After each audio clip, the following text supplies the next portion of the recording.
नमस्कार मिथिलांचल। तो देखल जो हमरा सबके गाँव घर में केना पारंपरिक तौर तरीका के माध्यम से बाबा के माध्यम से लगभग 50 वर्ष से कुत्ता काटि लेला के बाद बिख झाड़ल जाइ छै।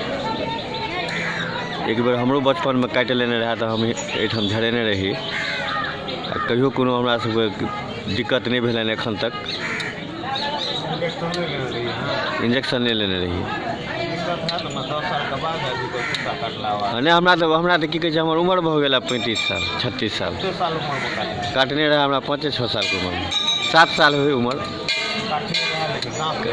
हाँ तो देखियो बिख झड़ि गेलै तऽ थारी खसि पड़लै।